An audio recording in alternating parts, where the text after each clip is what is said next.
So my name is Jenny Sauk. I'm the Director of Clinical Care here for the IBD program at UCLA, and I'll be moderating the IBD session. We'll be having a lot of audience participation in here, and what I want to encourage is that there's not really going to be one right answer.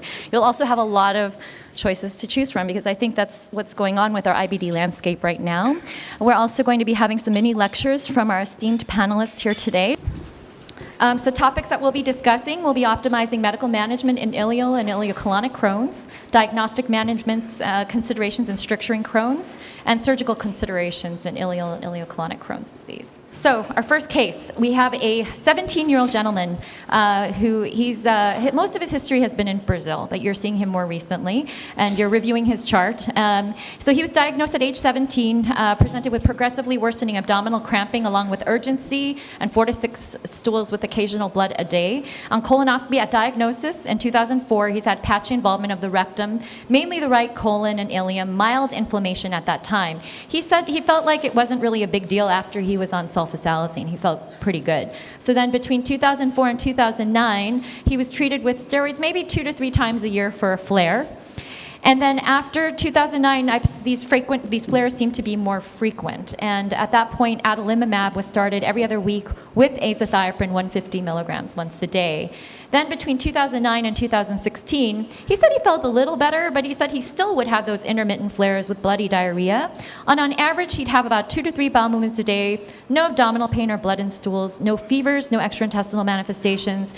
However, at least once a week, he said he'd have a period of abdominal cramping with 4 to 6 bowel movements a day with blood in stools. And then he said it would just go away. So he said he didn't feel that habit ever changed with the adalimumab and azathioprine. So in 2016, he had a calprotectin done that was 1,700. So at that point, he was increased to weekly adalimumab and azathioprine. He had a repeat colonoscopy that showed that there was moderate colonic inflammation in the cecum, ascending colon, and TI, with more patchy, mild involvement in the rectum and descending colon, but the transverse colon was normal. He had a CT enterography there, and that showed that he had some wall thickening involving the cecum, proximal ascending colon, and the distal 10 centimeters of the terminal ileum, without any definitive strictures noted or upstream dilatation. Then later he had another repeat calprotectin after some time on the weekly adalimumab, and it was still elevated at 867 after about 4 months, and then his symptoms did not really change per the notes. So the number of bowel movements, he said, still erratic, anywhere from 2 to 3 to 4 to 6 a day, with occasional right lower quadrant cramping in the stools. With blood in the stools. And then in the end of 2016, he had a Humira trough level that was checked that was around 15 with no antibodies. So audience, this is a patient that comes to you. What do you want to do with this with him? So he has evidence of active inflammation. So A, vedolizumab 300 milligrams. B, vedolizumab with Imuran. C, ileocolic resection with ileotransverse anastomosis. D, infliximab 5 mg per kg with methotrexate. E, infliximab 5 mg per kg with Imuran, or infliximab monotherapy, or G, considering ustekinumab. Okay, so a little bit of a mixed group here. So most everyone would consider infliximab 5 mg per kg and Imuran, but some would say ustekinumab and some would say vedolizumab. Okay, all right, so let's go on. Okay, panel, so let's go back to his management prior. Is there any role for the mesalamines in Crohn's disease? So he'd been on that for about 5 years. Dr. Hanauer, what are your thoughts on that? There was. I'd say it's very debatable whether there is, and I'll talk about that. Okay, great. So we'll talk about that a little bit more. And then given the distribution of his disease at that time, so he's had ileocolonic disease early, and he presented at a very early age.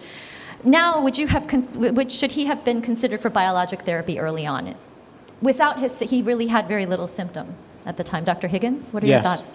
Because he was diagnosed at a young age, he's got ileal disease, he has 2 risk factors for disabling disease. So, I mean, it's not just how he is doing now, but what his future trend is. And you can change his disease trajectory by intervening early. And I can understand saying, okay, we want to try something mild because the symptoms are mild for 12 weeks. But if he's not objectively better at 12 weeks, you need to move on. Okay, so that patient is kind of resisting biologics. I feel great. I don't feel that bad.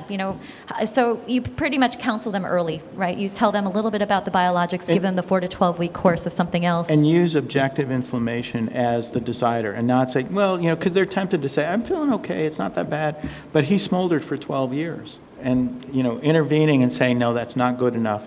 You need biological remission. How are we going to achieve that? Mm-hmm. But he's also, and I totally agree, but now he's been on 4 or 5 years, right, of combo biologic therapy, and isn't doing any better than he was on sulfasalazine. Right, exactly.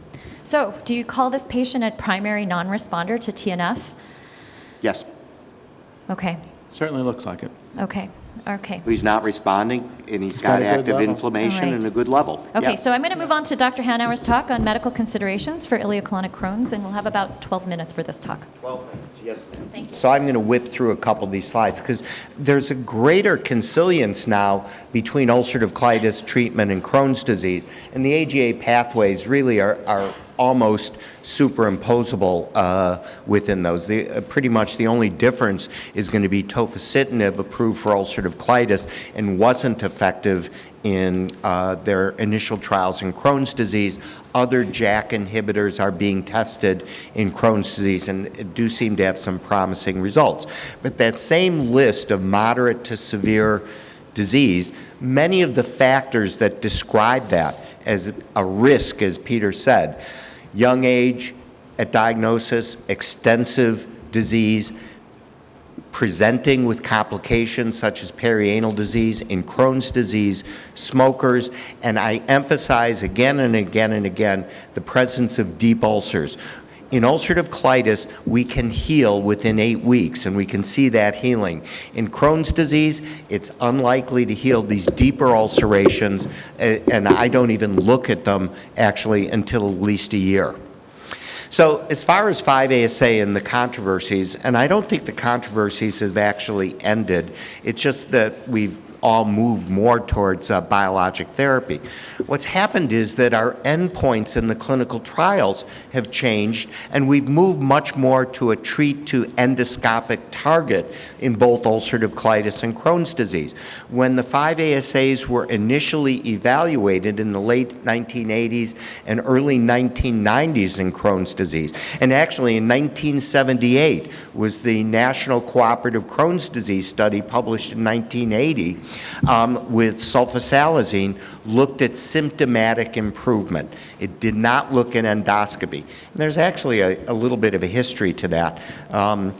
Originally, the French looked at patients who were treated with steroids and then did a colonoscopy in the patients who were in remission clinically.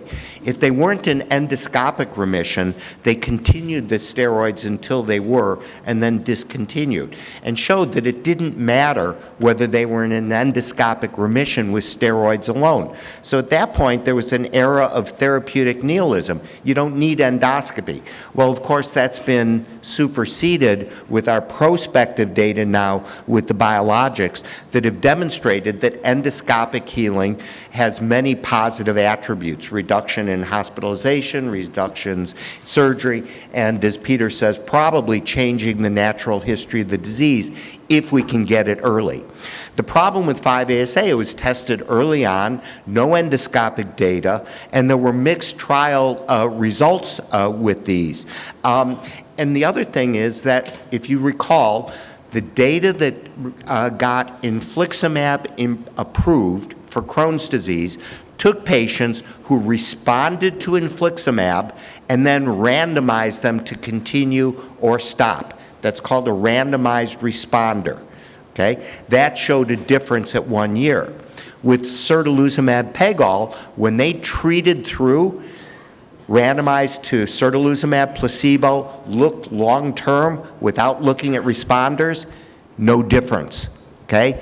So we've evolved our clinical trials. 5-ASA has never been evaluated, and I'm not advocating it, Where I will say that, so remember that the pathway says for mild Crohn's disease that sulfasalazine is still okay. Well, that's based on a 1980 study looking at a Crohn's disease activity index without any endoscopic endpoints. And it's dubious, perhaps, that current trials would do this. I think that the 5-ASA question is about to be answered in a cluster randomization trial in Canada. In cluster randomization trials, what happens is instead of patients being randomized on an individual basis, practices are randomized. So in Montreal, they'll do one thing, in Toronto, they'll do something else. What they're doing is they're looking at patients who have been on 5-ASA for over a year, and one group is taking them off and the other group is continuing it. And that, I think, will actually be a large study to show whether there's any longer term benefits for 5-ASA. But the Cochrane analyses say there's perhaps a little bit, but certainly not after corticosteroids. This was a large trial that looked at patients with mesalamine as a maintenance agent, and you can see that after steroids it was not efficacious. So again, in my view, it may be useful for mild Crohn's disease, but what we're doing differently now is what Peter and everyone is advocating, is that we trust but verify. We make certain now that patients are achieving the target that we want, which is either endoscopic and/or biomarker targets. There's also a little bit of evidence in postoperative Crohn's disease, but we don't have really good comparative trials with this. So if you're going to use 5-ASA, make certain you're using the same endpoints and targets you would if you were using more effective strategies. And as I already said, that's why we don't really know this. So again, for 5-ASAs, with anti-TNF agents and biologics, we've learned the same thing in Crohn's as we have in ulcerative colitis. We've learned about the immunogenicity that Peter's talked about. We've learned that immunomodulators reduce the immunogenicity, and we've learned that combination therapy is more efficacious than monotherapy. If I can just make a comment on the Sonic study. Sonic compared what was the basis of Sonic? The basis of Sonic was in all of the phase 3 trials, there was no difference in the patients who had failed immunomodulators who received the biologic compared to patients who had never received the immunomodulators, okay? So that seemed like there was no difference. That was a post hoc analysis of the trial. Moving prospectively, randomizing bio-naive and immunosuppressive naive patients in the Sonic study tested azathioprine alone, infliximab alone, or the combination. And there was a 13% benefit for the combination therapy, okay? So what does that translate into a number needed to treat? Anybody? 8 patients. So it requires 8 patients receiving combination therapy to have improvement more than a monotherapy with infliximab alone. What is the number needed to harm with thiopurine? I told you earlier, 20% of patients don't tolerate it. So the number needed to, quote, harm, and you can define harm differently, is 1 in 5. So it takes more patients to treat with combination therapy for effectiveness than it does to have intolerance from a patient in individuals. So those are the kind of things we need to really think about, not just that if the best therapy is combination, it's how much is it better and why is it better in those situations. Again, data amongst the TNFs is about the same. All were tested with or without immunomodulators that I showed you. In these studies, in the phase 3 studies, no difference between them. It didn't matter, Crohn's or ulcerative colitis. And then when you look prospectively, we've seen the Sonic study, that's the Sonic data. What we actually have done is another post hoc analysis of the Sonic study, and we asked the question, is it synergy between combining infliximab and azathioprine, or is it just that the azathioprine is raising drug levels? So when you look at that, in the patients who had the same drug level, if there's synergy, you would think that the combo would do better. We did not find that. As long as the patients had the same drug level, their clinical responses were the same. So that suggests that the combo is just raising drug levels rather than synergy. But I would emphasize that's another post hoc analysis, and to prove that point, we would need to treat to the specific drug levels. And as Peter said, we've not seen data yet done prospectively to do that. So there are a lot of hints, but we need to do this prospectively. You've seen these slides before. The factors affecting response are patients who present with bad prognosis. Those are the individuals who are going to rapidly decline compared to the patients with the mild disease who are not going to progress to the transmural complications. And I just want to point out that the current indications for the biologic therapies are patients who are not responding to conventional agents. These are individuals who are on the right. Most of the patients who you are starting biologic therapy on already are not going to respond because they have the complications you're trying to avoid.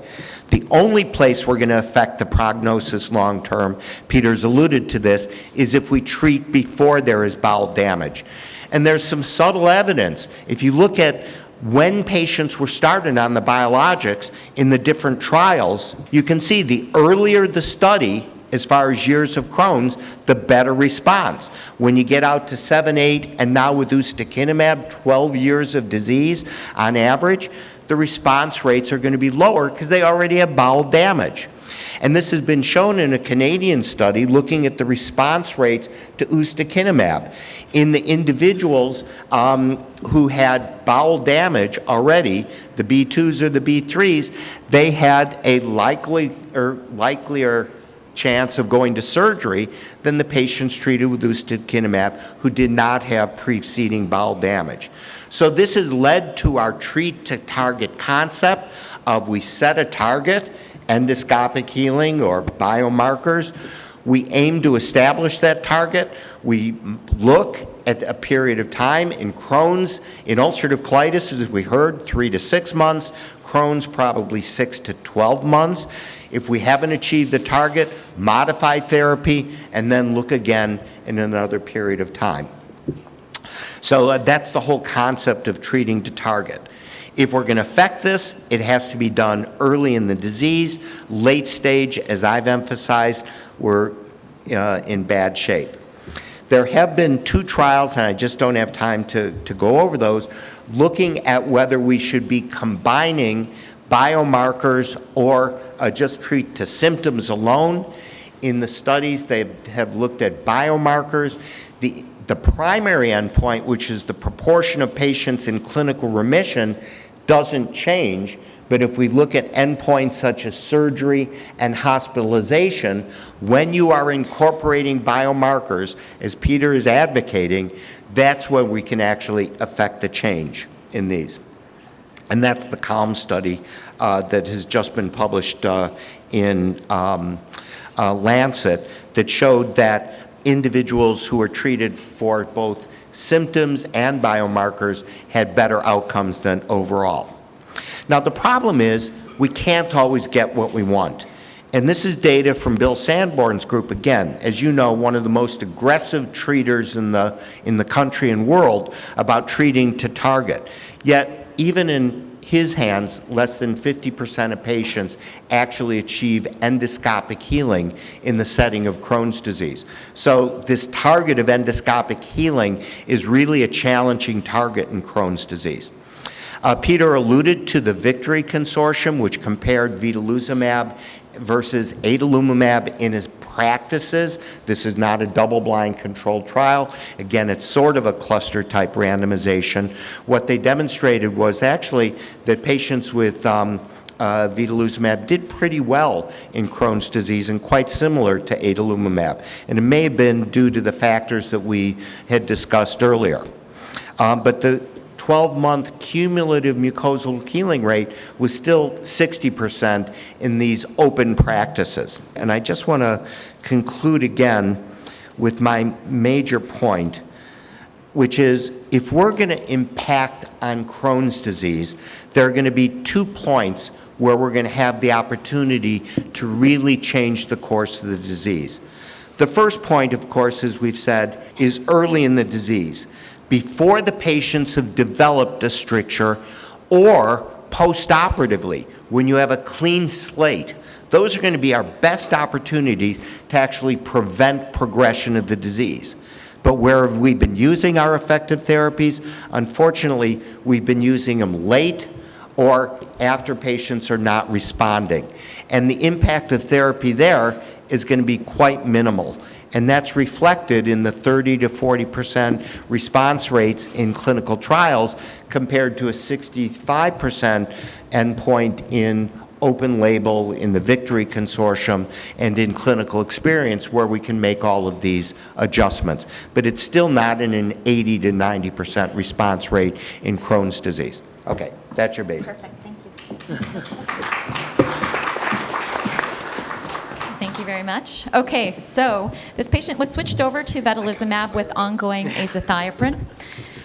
Interestingly, he developed a perianal abscess 3 months later that was drained and treated with antibiotics for 2 weeks with improvement in drainage and blood.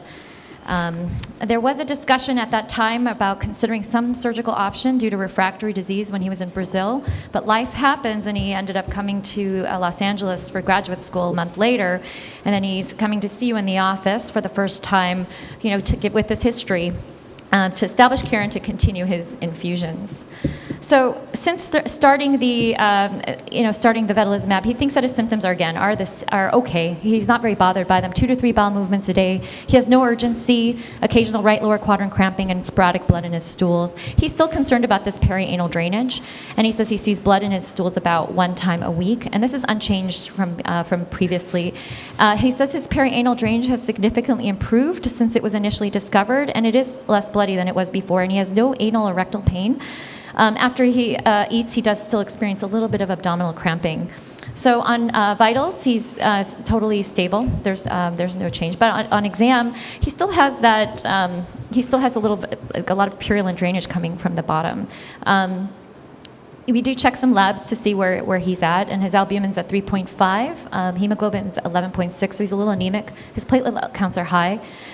His CRP is at 5.2, so that's elevated, and his ESR is 50, and his fecal calprotectin's at 1250. So, when we saw this, we did want him to see colorectal surgery ASAP for evaluation, but he said he wasn't that bad. He postponed it, he rescheduled. He said it was more of a nuisance. He said he could deal with this later. Now, he did agree to some other testing, so we did the MRI pelvis for him. He has active inflammatory bowel disease involving the distal and terminal ileum, roughly 10 centimeters, including the IC valve. And he also had bilateral grade 2 intrasphincteric perianal fistula at 3 and 6 o'clock. No abscesses noted on that exam. So on colonoscopy, his colon actually looks healed. So before and his colonoscopies in Brazil, apparently he's had right-sided colonic disease. That looks better. But when you look at the IC valve, it's very friable. And then when you look in picture 13, the middle of the bottom, there is a lot of severe ileal disease present. So having said that, what would you consider next, audience? Would you consider ustekinumab for him? B, ileocolic resection with perianal evaluation. C, just send him to colorectal surgery first, figure out what's going on there, and then discuss other medical options later. D, infliximab 5 mg per kg plus methotrexate. E, infliximab 5 mg per kg with Imuran, or F, infliximab 5 mg per kg. Okay, great. Okay, so I think that we saw most of you would... Now you have to change your evidence-based question here, right? Because many of these are for Crohn's disease, but now we have a patient with Crohn's disease and a fistula. And you need to ask the question is, what's the evidence for healing fistula in Crohn's disease, separate from just treating the disease? Exactly. So it looks like most of you have chosen C, colorectal surgery evaluation of the perianal disease first, which I agree with. So I tried, but it doesn't always work the way you want it. Okay, so just a few Well, questions explain here. why.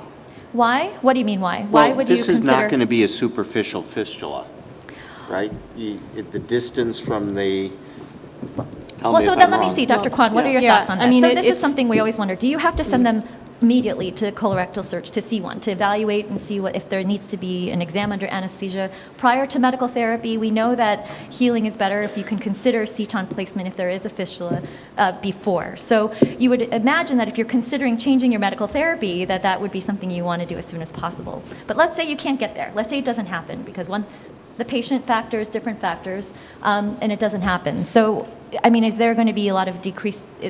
Do you consider this not to be is the patient going to have decreased healing there? Your MRI doesn't show an abscess, so I don't think he's in danger if he skips out on the colorectal evaluation. But if you're going to treat him with biologics, you want to confirm that anatomy in the operating room, and I believe that a ceton will help you keep it drained, prevent it from getting an abscess in the future. I think it's overall a better approach. It is intersphincteric, so it's not a complex fistula. It's actually, pretty simple. As fistulas goes, probably that's why he doesn't feel the need to come for evaluation. But the ceton is going to be a better approach if you're trying to get it to heal with medication. Right. So that's what we were trying to get him to do. It did not happen the way we wanted it, but.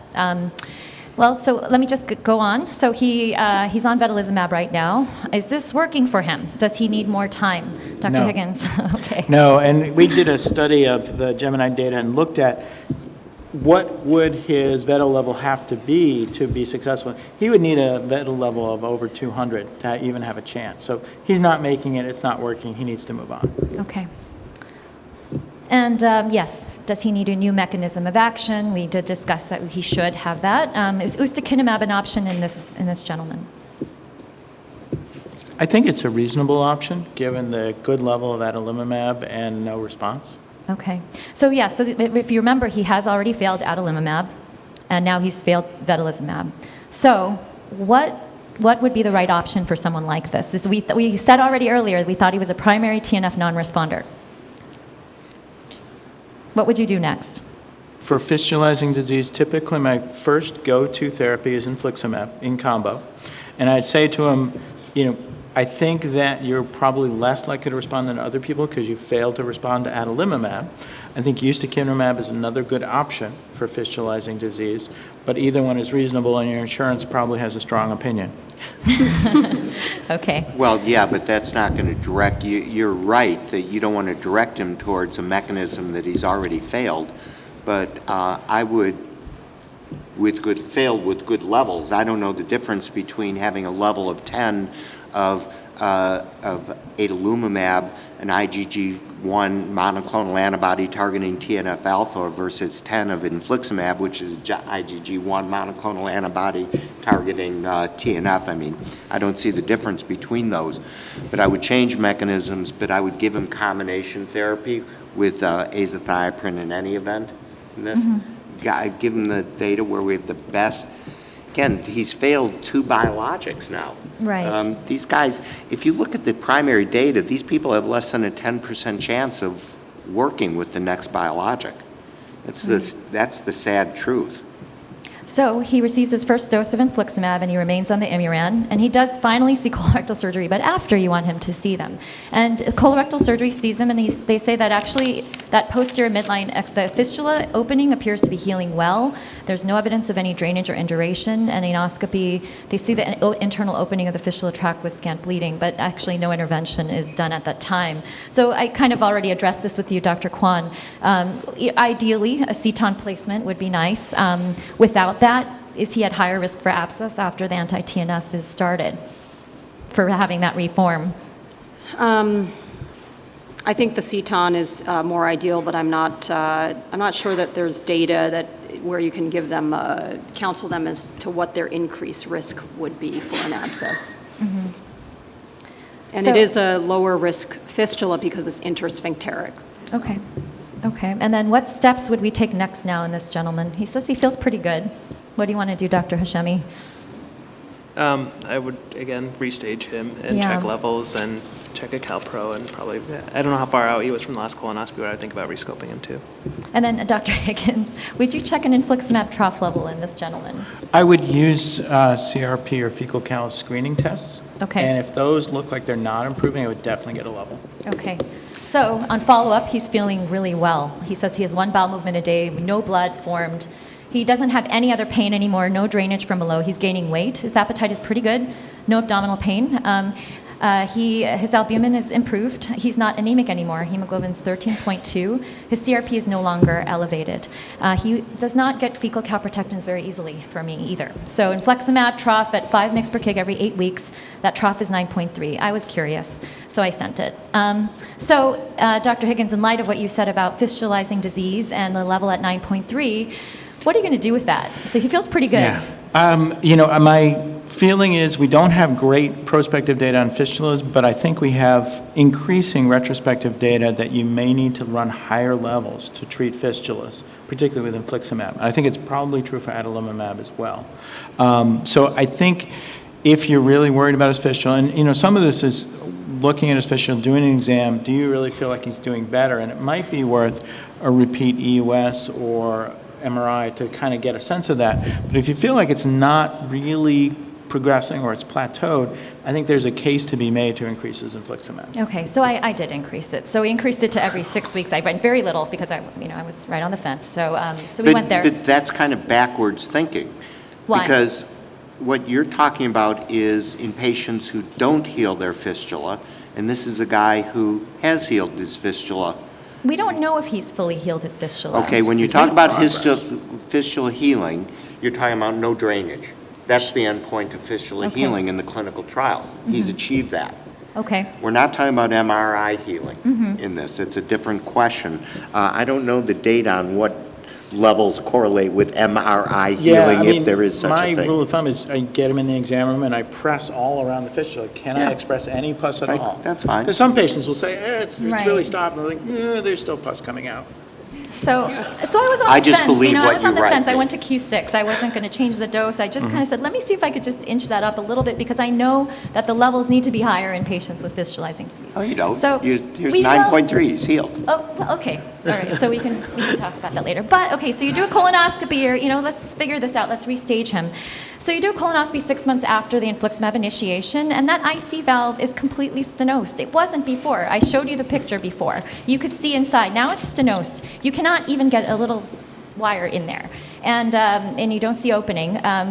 But the colonic mucosa looks normal. He feels awesome, and you do your dysplasia surveillance, and he's doing great. So, And the worrisome thing looking at him to me was actually that rectal segment from early on, because everything, the ileum and right colon was amenable to your surgical colleagues to this, but in the setting of having rectal disease, it wasn't. So the fact that you got his rectum healed, I think is very important moving forward. Right. I agree. So then now what do we do? He has the strictured IC valve. Is this a result of ongoing uncontrolled inflammation with insufficient healing, or is this a result of healing with fibrostenosis at that IC valve? Definitely. Definitely. He's been One or the other. He's been smoldering for 12 years, and now you finally get some control of inflammation, and this does happen. Yeah. And he's asymptomatic, you say. Right. So I did get an MRI as well, just to see where this looked. So there's improvement in the ileal inflammation overall. There's no dilation of upstream loops. There is a little narrowing in that distal 15 centimeter segment of the TI, but there's no upstream dilatation. That perianal area, there's still some segment of that at the 3 o'clock position associated with a tiny intersphincteric abscess, but it's significantly decreased in size from the prior exam. Is this complete healing? We don't know what the targets would be for MRI healing, but so far this is showing that it is better. So, okay, I wasn't sure what was going on. We do, but we don't use it. We don't use it We enough. don't use a And maybe we Maria should. score for that, but there are scoring systems for that. So I was just curious. Again, I think I send a lot of levels off, and more possibly for me to understand them better. But I was curious because his level did decrease significantly, his infliximab levels, which is unusual. I went up to every 6 weeks, and I wasn't sure. Maybe he stopped taking his Imuran. Maybe that's why the levels dropped. So I checked his thiopurine metabolites, and they're fine. So that's not the issue. What's also interesting is that his hemoglobin's starting to drop again. Remember, he was not anemic at that time. It was 13.2. Now he's down to 11.4. His platelet count's still okay, but his CRP, ESR are not elevated. He gets it checked. He's like, oh, let me check it. So it's still 5.7, so it wasn't an error. So he is definitely low. So Dr. Hanauer, he's not clinically obstructed. He feels great. That segment is a little narrowed, 15 centimeters. There's no evidence of upstream dilatation. What do you do about this? You leave it alone? I would leave him alone. It sounds like you're doing great. You healed his fistula. He's asymptomatic. What else you want to, we're not going to, Peter's the only one who's going to talk about fibrosis. She's the only one who's going to cure the fibrosis, but he's not symptomatic from it. Okay, So, Dr. Higgins, what are I your think thoughts? there's a certain amount of trust but verify here. He feels great, but he also felt pretty good for 12 years when That's he was true. undertreated. So I worry about him being an unreliable narrator from the get-go. And I think it's worth talking to him. When you eat, does it hurt?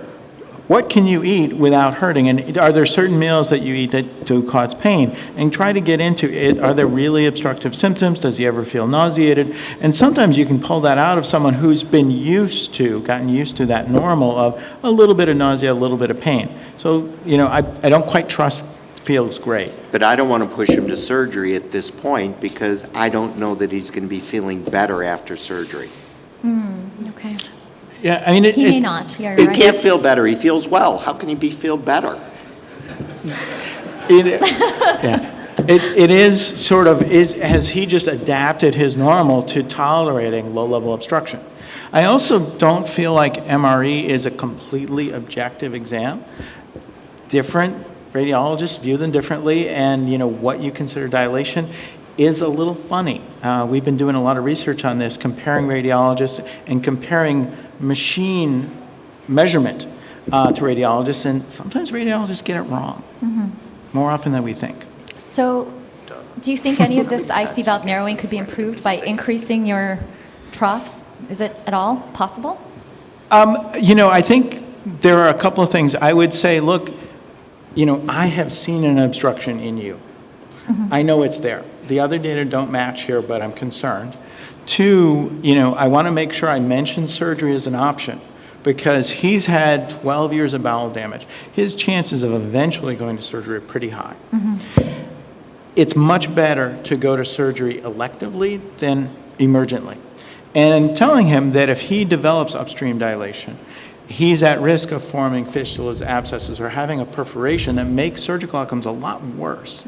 And there's a case to be made to at least think about, if he's got a summer break or a winter break, doing an elective laparoscopic surgery versus taking the risk of an emergent surgery.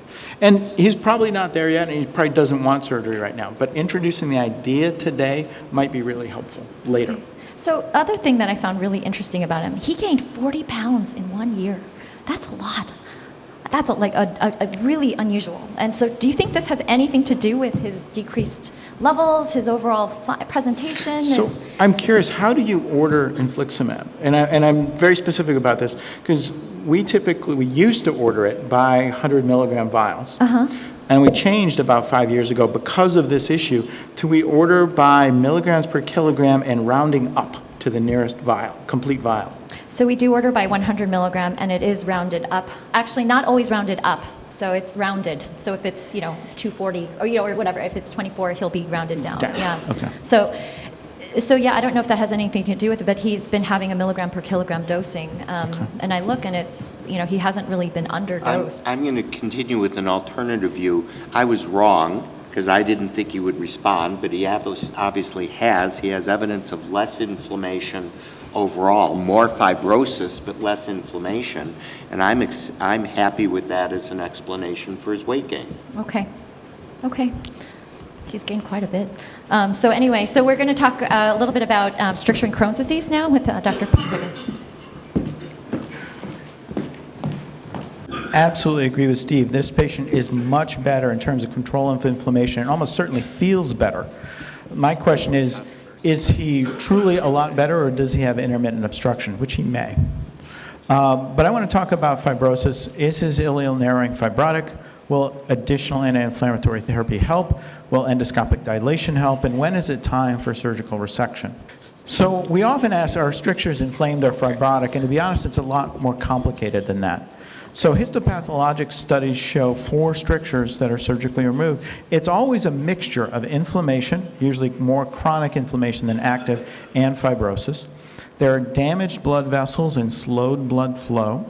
There's dramatic hypertrophy of the smooth muscle with loss of organization of the muscle layers, and it's infiltrated by fibrosis mixed into the muscle.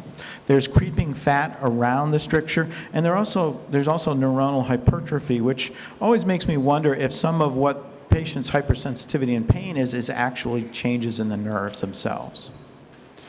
So on the left is a typical normal small bowel at the margin of a surgical resection. On the right is sort of the middle of the stricture, and what you see is a mixture of red muscle and blue collagen and fibrosis mixed in together. So instead of these nice layers that should normally be present, this is a very altered architecture, and it's a mixture of both fibrosis, muscle, and inflammation. So what causes these penetrating complications? And a lot of this is retrospective data. It suggests that you need 2 things. High pressure, which is either within or upstream of a stricture or sphincter, with smooth muscle hypertrophy needed to push food through can increase pressure over time. And it's been hypothesized that holding it during urgency can increase rectal pressure, adding some pressure. But pressure alone isn't enough. You also need inflammation, weakening the wall, and that pressure in a weak wall will allow tunneling through, creating penetrating complications. So if you ask the question, is this ileal narrowing fibrotic? There's almost always some fibrosis. And with time, with smoldering inflammation, and this guy had 12 years of smoldering inflammation in Brazil, there's going to have more severe fibrosis and muscle hypertrophy when it's chronic. Early in the course of disease, it's more likely to be mostly inflammatory. You're more likely to respond to anti-inflammatory therapy. But later, you're going to get more chronic strictures, which is why the biologics don't work as well, as Steve showed earlier. They're more likely to progress to obstruction, even if the inflammation is controlled. And that's really been a turning point in our understanding that if you catch inflammation early in that window that Steve talked about, you can really change the outcome. If you catch it late in somebody who's had smoldering inflammation for 12 years, chances are that's going to continue to progress even if you control the inflammation. And a lot of times I'm talking about let's try to make your first surgery successful, because it's going to happen, and prevent that second surgery. So when will anti-inflammatory therapy help? A lot of times we try to make predictions. We're not very good at it. There are a lot of claims made by radiologists they can see or not see fibrosis. We do not have any imaging tools currently available that actually see fibrosis. We have really little data. Most of it is retrospective. And the absence of dramatic inflammation on CTE or MRE does not mean absence of inflammation. Some inflammation is always present. And there's very limited literature on any prediction of outcomes of strictures, and I'm going to show you a couple of studies. This is one from the Barcelona group, and this is actually something you can use right now in practice. If you see what's called delayed enhancement on MRI, it's usually an MRE protocol, it's due to restricted blood flow in a damaged segment.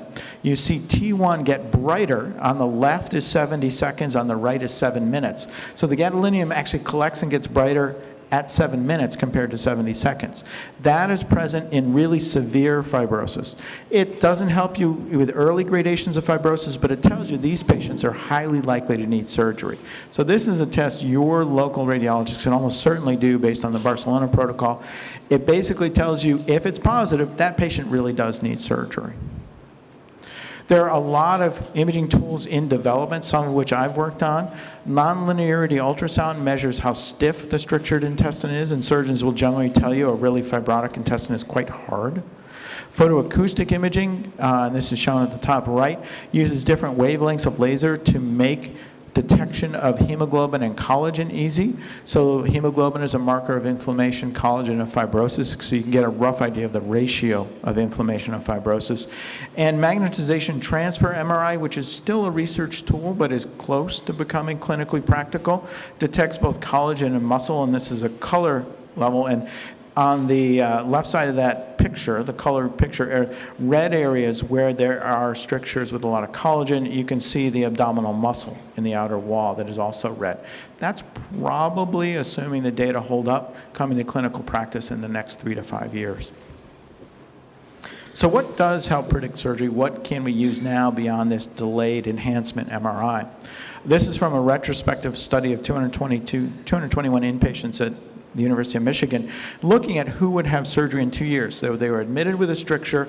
Which of those patients would go to surgery? 1/3 did, 2/3 didn't within 2 years. Two best predictors were upstream dilation to at least 3.5 centimeters and a high platelet to albumin ratio above 125, which isn't shocking. High platelets are bad, lots of inflammation, and low iron and low albumin is bad. The higher ratio is more risk. What helps predict TNF success? And this is a study from France, the Creole study, where they looked at patients who had strictures that were considered mild to moderate and treated them with adalimumab. And this is retrospective. It's not the greatest study in the world, but it gives you some clues. They wanted to see who would succeed for 24 weeks. And the predictors of success were very little upstream dilation, less than 30 millimeters, no fistulas, a shorter stricture length, less than 12 centimeters. Using combo therapy, they tended to be more likely to succeed. Having current pain or nausea, vomiting was a predictor of success, which I'm not sure about. Having a short duration of obstructive symptoms and delayed T1 enhancement on MRI. Now this is a little bit messy because they had an N of 62 and they have 7 predictors, so they overfitted their model. But generally these are reasonable things. Having less dilation and no penetrating complications in a short stricture, you're likely to do better. And more than 50% of these had surgery for 3 years, even after the adalimumab success. So I think for a lot of these folks, you're buying time, especially with chronic damage. They are probably going to surgery. And some of this is how do you help them have the best first surgery? So when is it time to go to surgery? I think it's important to consider and discuss early laparoscopic surgery. The LYRIC study, which compared patients with strictures going immediately to infliximab or going immediately to surgery. The outcomes for patient outcomes were similar to infliximab at year 2. It avoids having perforation and then the emergent surgery. It avoids burning through biologics. We have some evidence, it's all retrospective and imperfect, that infliximab and any biologic may work better after you remove the damaged segment.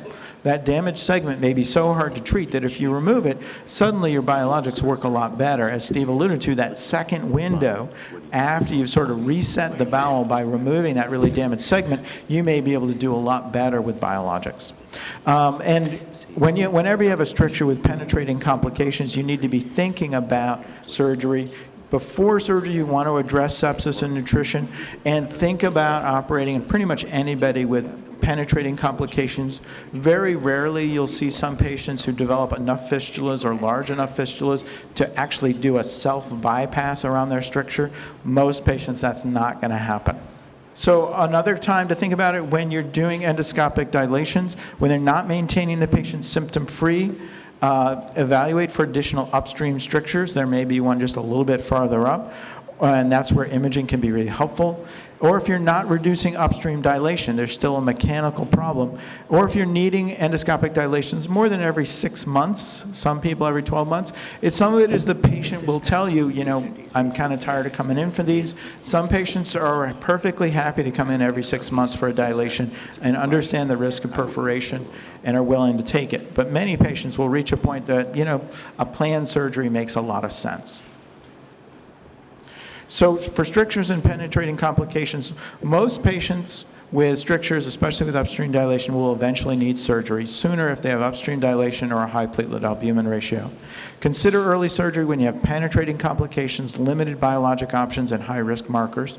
Short, uncomplicated strictures can be dilated with balloon endoscopy, and anti-TNFs are more likely to work with combo, a short duration of obstructive symptoms, and short, uncomplicated strictures. You can treat through some of those folks, but you may just be buying time to that eventual stricture surgery. Thanks. So Dr. Higgins, my question is, for him, would you still consider dilation even though he's feeling well? It's hard to do this endoscopically. You might have to do this under fluoro. I'm not sure. What would you do in this patient? Or do you leave him alone? Yeah, the first question is, can you get a wire across that? And do you feel resistance on the other side? If you can't get a wire across or you feel resistance, you need to back off and let somebody do this under fluoro, or at least think about it. They may look at it under fluoro and it may be so angulated it's just not going to happen. You're in an interesting spot because the patient, despite having a visible stricture, is telling you, I feel fine. And so it's hard to justify taking the risk of perforation in somebody who feels fine and justifying the risk of surgery in somebody who feels fine. And tell me if I'm wrong, but we usually do not dilate strictures longer than 5 centimeters. Absolutely. Can you tell on that MRI how long his stricture is? I think it was reported as 12 centimeters. supposed to be a he's 12 centimeter not looking narrowing. like a good case Right. for dilation. Right. Yep, so we left him alone. Are MRs Yeah. reliable at predicting the length of the stricture? They're okay, but not great. Okay, so he has, interestingly now, more progressive anemia. He's requiring iron infusions. He finally does a fecal calprotectin for me, and it's not very elevated. I'm very surprised. It's at 103. His platelets are increasing and are now elevated. He's working on an exercise and weight loss regimen. And again, he feels great. It's all labs. So what do you do with him? Do you make any changes to his current regimen? Leave him alone? Just watch this, see what happens, give him an iron infusion? I would leave him alone, but I would expect that our surgeons are sharpening their knives. So Dr. Kwaan, is this a time I would have him come see you early? Should I discuss it? I wouldn't do that, right? I do think having him seen by a colorectal surgery when you found that endoscopic finding is a good idea because they need to, informed consent for surgery involves talking about these risks. They need to hear those risks, I think, early, makes the decision-making easier later on. There's real value to a get-to-know-you visit, an educational visit, and it really kind of comes down to where your colorectal surgeons are on how their schedule is and are they okay with that. And I think if you say this is a get-to-know-you visit, I don't think he needs urgent surgery, but I think education would be really helpful. That can work well. Okay. So now we always talk about wanting to de-escalate our patients that have that are young males. He's on Imuran and he's on infliximab. Is this someone that you should probably just keep on combination therapy? He's doing well clinically, as we discussed, and overall, his inflammatory markers aren't really that elevated. But there are some things that you are concerned about. So what are your thoughts on keeping him on the combination therapy versus considering decreasing that Imuran in the future? As we said earlier, just to get through this quickly, I hope, is that you only de-escalate if they've reached all of your goals. Okay. If they're not achieving all the goals, then you know that de-escalating is going to lead to failure. And would it be fair to say that this iron deficiency might be a sign that something is trying to brew? Absolutely. All of this. Yeah. And the stricture and the fistula, and I wouldn't. And his past, and he's failed 2 other biologics. You don't want to de-escalate on Right. this. I mean, he's Exactly. somebody based on his long-term severity, not his current activity, but his long-term severity, he really should stay on combo. Yep. Okay, so he's on that. The question also is, we know what his levels are. They're a little bit on the lower side, his infliximab trough. Is it worth considering an increase at this point? Given that we're seeing that he's strictured, we're seeing that he's becoming progressively anemic. Well, the anemia is not due to the stricture. It's No, due I understand. to some Something. ulceration, most likely, and bleeding, subtle bleeding that we don't see, most likely, because even when you replete him, he gets deficient again. It's not just that he's not taking in enough oral iron. So, there is some active inflammation going on here. And I think there's a case to be made, and that this is a controversial topic, that you may achieve a fair amount of mucosal healing but have continued deep inflammation in the wall. Jean-Fred Colombel likes to make this case. I don't think it's completely solid yet, but there's something there. And people with continued inflammation will have decreased iron absorption and will tend to get repeatedly anemic with iron deficiency. And I think this is hinting that there's a level of inflammation we're not quite reaching, and it may be in that damaged segment. And remember, there are 2 components to the iron deficiency. One is the leak, but when you have active inflammation, you don't absorb oral iron nearly as well. And that's the need for the intravenous. So it suggests that that he still has active inflammation. Right. Okay, so our take-home points for this case, skip so we're kind of controversial about the mesalamines, but overall, You could skip go with it. something that you think is more effective if they have high risk factors. If choosing medical options, treat Well, early I'd say with... skip mesalamine or achieve your target with it. And I think for any of these, it's whatever you're going to do, try to get to your target. You can't always do it. We've said that with deep ulcers, but that should be your goal of therapies. I think there's some areas of controversy also with adalimumab trough levels and basically with proactive drug monitoring general as we're discussing now. So there's no conclusion there. Fecal calprotectin is a useful adjunct to evaluate disease activity. If it's elevated in small bowel disease, but it's not as reliably elevated in small bowel Exactly. disease. So this guy, you can use it because he does elevate, but a lot of people won't.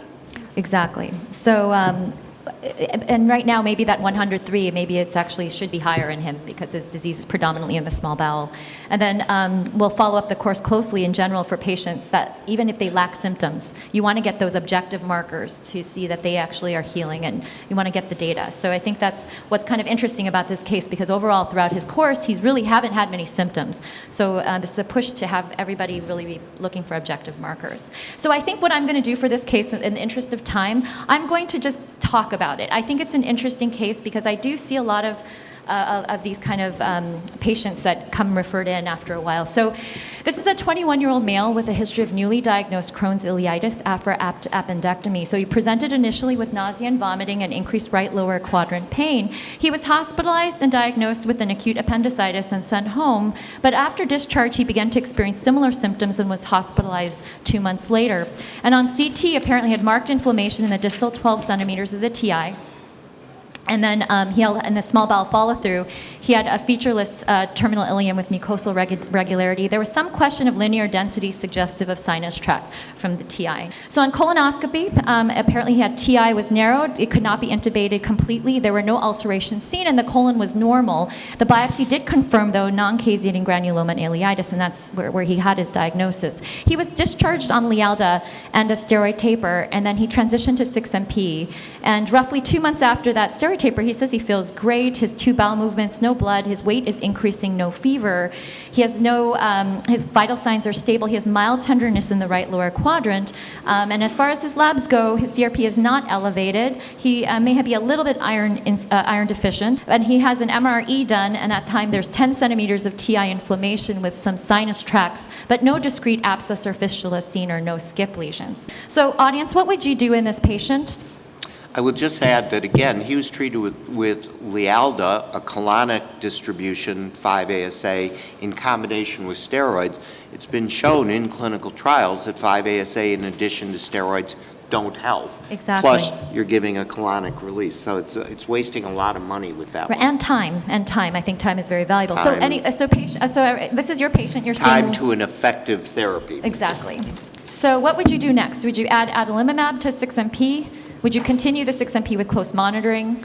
Would you add infliximab 5 mg/kg to the 6-MP? D, would you consider ileal resection? E, would you consider adding vedolizumab 300 milligrams to the 6-MP? Or F, adding ustekinumab to the 6-MP?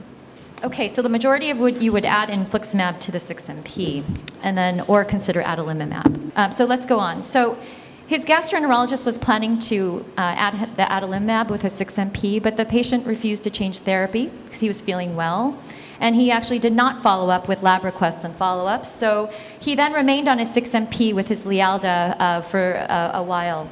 And basically at that point, so he didn't follow up for his GI for about 11 months and is experiencing some increasing abdominal pain, and he's basically on 6-MP monotherapy at this time. And you can see on his labs, he is taking his 6-MP, but his CRP obviously is much more elevated now. ESR is elevated. So then at that point, the patient is started on adalimumab with 6-MP, but 11 months has elapsed. So the return notes suggest that he feels great. He's, abdominal pain's better. He has decrease in his bowel movements. He has an increase in weight gain, and he's reported to be in clinical remission after starting the adalimumab with 6-MP. And when you look at his labs, his CRP is still elevated, so it's at 4.5. He's still anemic. His platelets are quite high. So he did not have any follow-up imaging, labs, or colonoscopy. So basically, 4 months later, he presents to UCLA with fever, abdominal pain, 20-pound weight loss. And you see on CT, he has complex gas containing fluid collection superior and anterior to the urinary bladder. He has a tract from a fluid collection to another fluid collection in the right abdominal wall.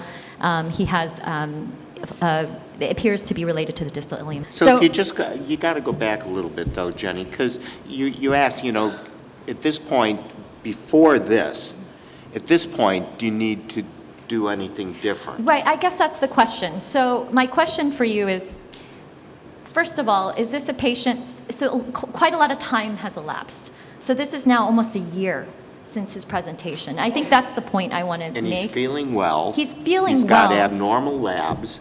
He It's has bad abnormal prognosis. labs. He's going through a yellow light. Peter's going to, do you guys want to operate on him now or wait? Because Peter says if you wait, he may develop an abscess. Correct. So that's the question. Is this someone, and that's the question I pose to the audience, is this someone where, does he have risk factors that consider maybe doing the surgery up front, and then maybe considering he has high risk factors for having recurrence of disease and considering postoperative therapy? Or are you going to be doing the medical therapy, watching how he does? If that's the route that we take, we need to be considering close monitoring in these patients if we do decide to consider the medical therapy. Is that correct? Do you believe that's the case? And I think it's worth sorting out which patients are willing to do close monitoring, which patients are willing to do biologics. Because I certainly get plenty of patients who are absolutely dead set against biologics, and I'll say, that's fine. You may prefer surgery. You may have a significant control of your disease through surgery for a period of time. And I'm fine with you choosing surgery. Let's talk to the surgeon. And, it may be Ann Arbor, but we get a lot of patients who are against Western medicines, and knives are okay. But this is also a perfect example of the CALM study. The CALM study escalated therapy for patients who either had clinical symptoms alone, which he didn't, or clinical symptoms or abnormal lab parameters. So he would have been escalated in therapy according to CALM. CALM didn't change the likelihood of clinical response, but the patients who were not monitored with labs had an increased risk of surgery. Right. So let me ask you then, Dr. Higgins, is this someone you would have, you see the sinus tracts on the MRI, what are your thoughts on that? Is that somebody who, is that a sign that maybe this patient probably would be better served surgically, or do you think that the medical therapy is the right route? Let's say you have your Cadillac version of medical therapy for him. Yeah, what would be the right route? I think it's worth having the conversation as soon as you see sinus tracts to say that you're seeing evidence of penetrating complications. There is increased pressure and an inflamed wall there. Sinus tracts can occasionally get better with appropriate intensive therapy that is target-directed to biologic remission. But a lot of times they don't. And a lot of times these patients develop penetrating complications. And I think it's worth talking about. You're already severe. You may need surgery. You may need really tight control with combo therapy, but you have to choose one.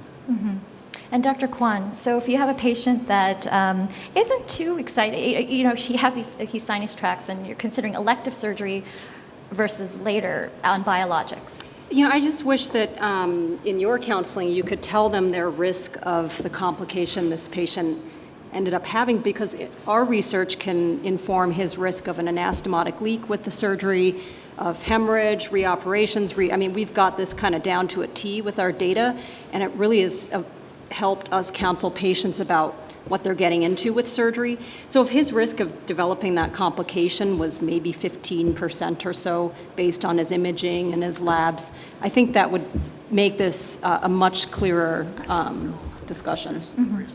Okay, so just so we can have some data here, he's lost a lot of weight. He's got diffusely tender now. Albumin has decreased. He's now more anemic. You just check his adalimumab. He's taking it. It's in his system. So maybe if you can talk a little bit about these preoperative preparation for patients in general, what would lead to safer operative conditions? The key is we focus a lot on nutrition.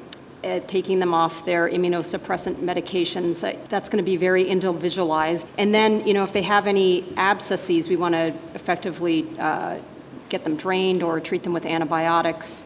And all of these really are to increase the chance that they don't have a major complication. But the language we use with patients is to increase the chance they avoid a stoma, because I think, if we didn't have to counsel them about the risk of a stoma, I think probably more patients would sign up for surgery. So. Okay, very good. So to go on with the case, so he was given antibiotics. We held his adalimumab and 6-MP. He obtained DVT prophylaxis. He had abscesses that were drained, and the patient was started on TPN because of his poor nutritional status. 3 days later, re-imaging shows that there's a diffuse inflammation of the distal ileum, next slide, with multiple fistulous tracts to 2 adjacent intra-abdominal abscesses. So there's a right lower quadrant, though in 3 days it actually gets a little bit better. So 3 days later, there's an increase in his white count with an increase in size and abscess when they re-image him, and he has a repeat indwelling drain. So we know this patient is headed to surgery. My question for Dr. Kwaan is, what's the optimal timing? So this guy has had, we said nutritional factors are very important. He has been started on the TPN. Do you delay the surgery for this patient, or do you try to nutritionally optimize him a little bit more, or do you just send him right away in this case? I think we want to try and get those abscesses drained out, have them afebrile. They're usually in the hospital for this management. We watch them closely. If we can get away with waiting a little bit with the TPN, the percutaneous drain, it serves them better. It's actually been demonstrated they're less likely to get a diverting stoma as part of their operation. Okay, so he was actually feeling pretty well. So he went home with an indwelling drain, did go on TPN, and increased his weight about 10 pounds in a month, and then went to the OR at that time. Do you agree with that management or no? Yeah, but I just have an evolving question for the surgeons, because there's more and more information that feeding these patients before surgery actually has benefits. And for decades, we've been taking people with Crohn's off of food and treating them, with nothing by mouth or TPN prior to surgery. So is there any kind of consistency that we can come to that? Do you put them on TPN and then feed them the day before? Yeah, the feeding before surgery is taken off for enhanced recovery protocols in elective cases. So yes, we're trying to change our culture to emphasize that. But I think this patient will tell you whether the oral nutrition is going to work, and I assume that he's on TPN because he couldn't tolerate enteral nutrition. But yeah, if you can do. That's not the case. I bet he was put on TPN because he was told to go on TPN. No, and Really, it varies. with those abscesses? I don't know. It varies a lot. I think there's a lot of value in what's sometimes called prehab. And so a lot of times I'll tell patients, I want you to be walking at least a mile a day before your surgery, because the goal is that you're going to jump out of bed the day after surgery and start walking the halls, because that will get you better and get you out. Day of. Day of even So better. what's interesting is this patient, he could eat, but he wasn't gaining weight. So, he's, so there's the question is So I there, think the important thing from my perspective, did you let him continue to eat and He- giving him he was supplemental able to eat. parenteral nutrition? We did let him eat. You're not giving him TPN. We You're did giving both. him PPN, so. Partial. Partial. because you're letting him eat. Yes. Okay. Is that good? I don't know, is it? Dr. Kwaan? Yeah, I would let them eat whatever they could, but sometimes you do have to add TPN. Okay. We try not to do TPN. I mean, you all know that, I'm sure you more than I are averse to TPN in terms of the complication risks. But. Okay, Is so, this patient get a stoma? With the two abscesses and So the fistulas? with the first imaging study, if he required urgent or emergent surgery, I think, his chance of getting a stoma, this is going to be much higher based on intraoperative findings. You don't necessarily have to commit them if they're doing well. You don't have to say that's definitely part of the procedure, but they're at higher risk. so I'm going to answer the next question. I think these complications could have been avoided, which is why I think this is an important case. I think these patients, no matter how they don't want to come to see you, you call them. These are the patients you call, and you make sure that they come to see you. And maybe you do consider surgery early if they don't seem to be someone who's going to be following medically, following up with you easily. So what do you consider for postoperative prophylaxis when you restart, Dr. Higgins? What would you think? Given his rapid course, if I can talk him into biologics at this point, our goal is to prevent the second surgery, and I think right now is a teachable moment when they come back with their scar. So I would be thinking about combo therapy in him. So Dr. Hashemi, he's on adalimumab already. He was on it before surgery. Do you keep him on that, do you think? I would probably change it. Do you change it? I would change it. Okay, what do you think? Dr. Hanauer, would you continue with the adalimumab? I would probably change it. If he had no inflammatory features going in and just obstructed because of scar tissue, as you and I discussed, I would continue it. But he had active inflammation going into surgery despite the adalimumab, so I would probably offer him a different approach afterwards. Or is it possible he was too far gone already by the time it was started? Well, he wasn't on it for a long while? Pretty long time, yeah. So he was on it for a long while. He was on it, he was not on it very long after. So he had already been about 11, 12 months off on 6-MP monotherapy before it was started. So well, anyway, we restarted the adalimumab for him. And then the question is, if you consider a second anti-TNF, does it have to be combination therapy? He's already been on adalimumab. Again, I think most people, if you fail one biologic, you probably should be on combination therapy. Okay. All right. So he is on adalimumab monotherapy right now. And let's say if this patient had already demonstrated a lack of response to all anti-TNF therapy, what would you consider for your next post-op prophylaxis with our therapeutic options at this time? Dr. Higgins? I what are your would thoughts? probably go with ustekinumab, given his history of penetrating complications. Okay. But, is he ready to commit to a biologic? Is he going to skip doses? Is he going to show up and do tight monitoring? Hopefully, now that he's had this experience of 80-pound weight loss and abscesses, he's ready, but it's important to suss that out. And I would just comment, in the absence of inflammation, if he's has a resection and there's no active disease on either side, I'm actually finding that to be a good place for vedolizumab as well. There are no deep ulcers, but what we're going to say, what all of us are going to say, is that we're going to look at 6 months anyway. Exactly. So that's what we do. Okay, I do have one extra question. If he were a patient with renal cell cancer history, do you worry about TNF therapy in someone like him? No. Would you consider that for post-op prophylaxis? Would that affect your considerations? TNFs have not been associated with solid tumors. Okay, very good. I would think twice about a thiopurine in a renal cell. Okay, so 4 months after surgery, he feels awesome. He's gained about 40 pounds as well. And what's he on? He's on adalimumab. He's on monotherapy. He has 1 to 2 bowel movements a day, normal energy, no abdominal pain. You do check a level because that's what I've been doing. And the serum adalimumab concentration is a little low at 3.4. So would you have checked a trough level, Dr. Hanauer?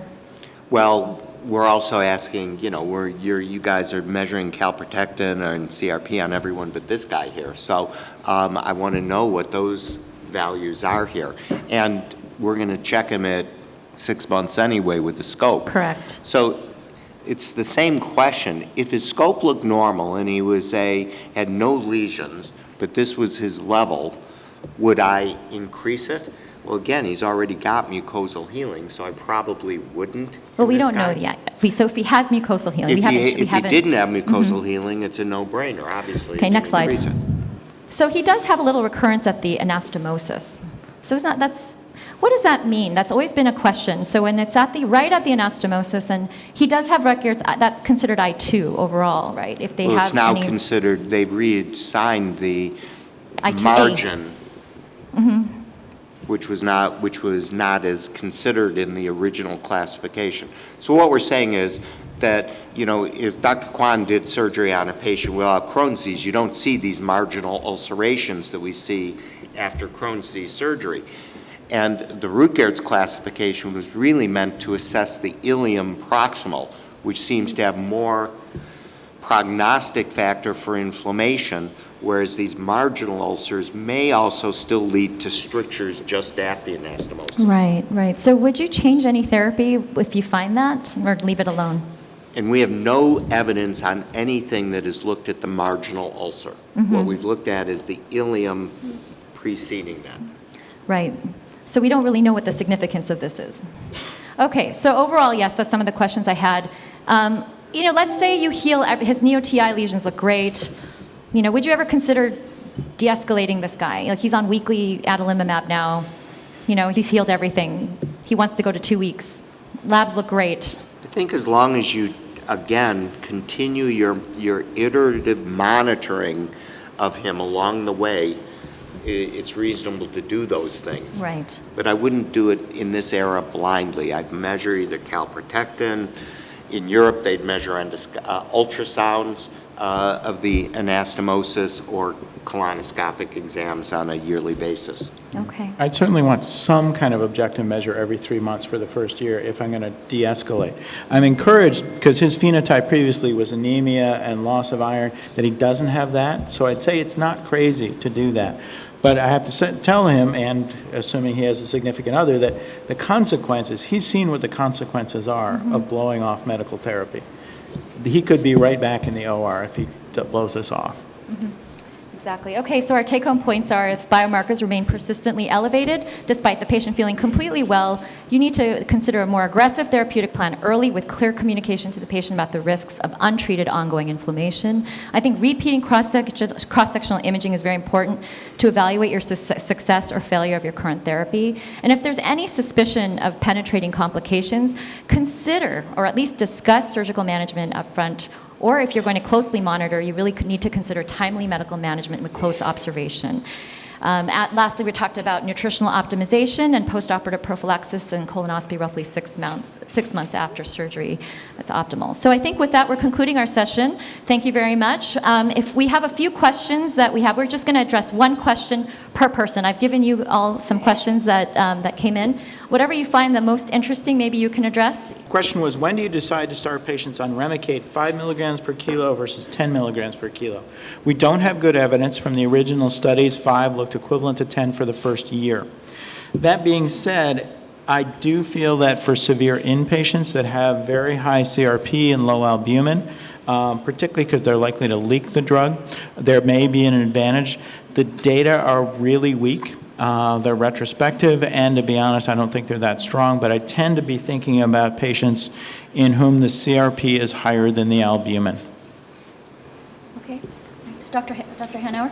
I'm going to pick, what do you tell your IBD patients who ask about medical marijuana? My answer is simply, I don't know, but the evidence against smoking is pretty compelling in Crohn's disease. So I would say, I don't know whether you should use it to treat symptoms, and I suspect to treat symptoms rather than inflammation, but if so, I would warn against smoking. But you live in La La Land, here. I passed 5 dispensaries on the way from the airport. Yeah, it is challenging. I think the very limited data suggests it can help with symptoms like pain, but it doesn't affect inflammation. And it's really important to tell patients, do not use this to replace proven effective anti-inflammatory therapies. Okay. All right, Dr. Hashemi. How do you perform chromoendoscopy so that all the colon walls are easily coated? So I didn't go into this because of time, but basically you would start at the cecum, and then you go anti-gravity, so you spray up so that it coats the walls as it comes down. There's a really good and free video in the ASG library that goes through this in a lot of detail, and I would encourage you guys to look at that if you're interested in finding out exactly how to incorporate this into your practice. And then Dr. Kwaan. All right, so the question is about the appendicitis in that last patient. Maybe instead of having an appendectomy, he could have been treated with antibiotics alone and avoided surgery. Yes, it is true that that's been studied quite extensively, not in IBD patients, as a way of getting their appendicitis managed. But the question is whether or not that could have led to the discovery of the Crohn's as the sort of the culprit all along. This is I would say, an understudied area, and many patients who are being considered for surgery typically get a CT scan to evaluate for appendicitis, but not all the time. Of course, if the CT points to ileitis, one would want to try and manage them with antibiotics and get them a proper workup. Okay. All right, with that, thank you very much. And for all other questions, we'll be out in the outside area, so you can address those questions there. Thank you.